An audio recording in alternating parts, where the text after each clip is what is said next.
Okay guys, Assalamualaikum. Kita dalam next video vlog terbaru, dalam vlog episod baru. So, aku tengah test kereta ni macam aku cakap dalam video lepas. Kita nak tengok kalau ada error code naik ke tak time aku drive. So, sekarang error code naik. Tak naik pula. Tadi menyala semua. Ni tengok ada satu error code naik, high beam system malfunction. So tak boleh bagi tak boleh high beam system ni, maksudnya auto high beam lah kalau waktu gelap. Malfunction pula. So tadi ada ABS naik semua, tiba-tiba hilang pula. So kita nak detect apa problem sebenar kereta ni. Mesti ada something happen. Aku takut yang apa nama tu, depan tu dia punya sensor kat depan yang petak tu problem. Tapi macam pelik pula. Tak apa yang kat cermin ni problem, boleh jadi. So kita akan check dulu. Aku akan drive dulu tengok. Lepas tu kita akan scan pula apa jadi sebenarnya. Stay tune. Okay guys, aku dah tahu dah punca sebenar kereta aku naik error.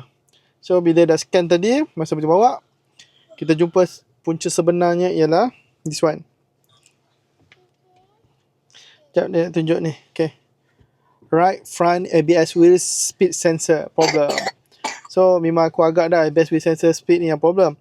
Sebab kalau ikut yang lain ni semua just signal tak dapat. So signal tak dapat disebabkan oleh benda ni problem. So kita akan betulkan benda ni. Right front speed sensor ABS wheel sensor lah. So inilah kelebihan ada OBD2 sensor. So kita tahu apa problem sebenar kereta kita. Dan lagi kalau kereta yang moden yang banyak sensor ni, so OBD2 sensor ni akan dapat tahu kalau ada signal yang ECU tak dapat baca. So bila aku dapat tahu ABS right front speed sensor, signal is not credible. So maksudnya dia tak dapat signal daripada right front speed sensor. So right front speed sensor maksudnya driver side punya speed sensor. Sebab aku dapat tahu, aku confirm yang ni rosak sebab problem ni jadi lepas aku tukar tayar. Lepas aku tukar tayar baru naik error ni. So kita dah tahu masalah sebenar kereta ni. So kita akan claim warranty, ataupun kita akan check dulu. Kalau murah aku buat sendiri, sebab kalau claim warranty leceh. banyak nak kena check itu ini, makan masa. So kalau nak senang, kita beli je benda ni spare part. Sebab benda senang nak tukar. Kalau nak dapat konten, aku buat sendiri, senang. Okay, jumpa lagi dalam next video. Assalamualaikum dan salam sejahtera. Jangan lupa komen, like dan subscribe. So kalau korang rasa aku punya bacaan ni betul, korang komen kat bawah. Bye bye. Assalamualaikum. Okay, Assalamualaikum guys. Pagi ni nak pergi sarapan dekat di Pangkit, rumah Pangkit lagi sekali. Pangkat tetap. Panas, baru pukul 9 dah panas lah. Belum pukul 9, pukul 8.51. Terik lah panasnya. Minah tak belakang. Kita jumpa kat rumah Pangkin sekejap lagi. Kedai baru situ, Cenderung Malaya. So sini ada Aunty Aini. Ni santan balado. Santan balado sini. Lepas tu sekolah. Depan sikit kita ada nasi kerabu Kaza. So sepanjang laluan ni banyak kedai-kedai yang viral dekat TikTok. So kalau start dari sana yang di Dangau tu, lepas tu nasi padang, lepas tu itik salai masta, lepas tu Aunty Aini, lepas tu santan belado, lepas tu ni nasi kerabu Kaza. Lepas tu tadi tu ada Cenderung Malaya. Cenderung Malaya tu asalnya dulu buka kat Kota Warisan.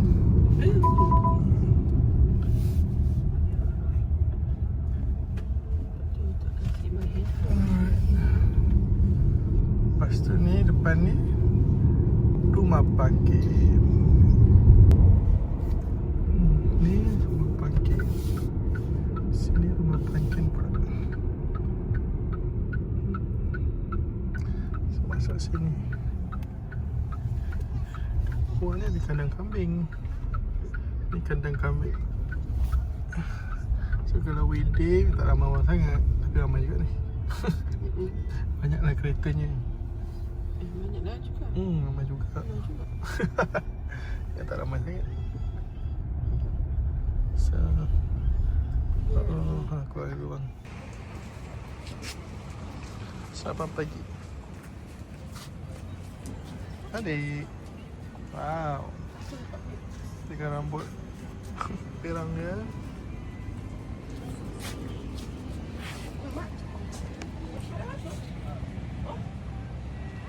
Jom.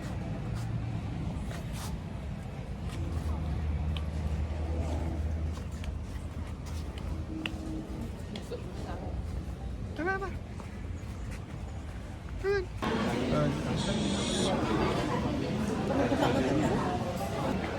Come. Here. Jom, cepat. Okay. Okay, go. Ready over here. Okay, go.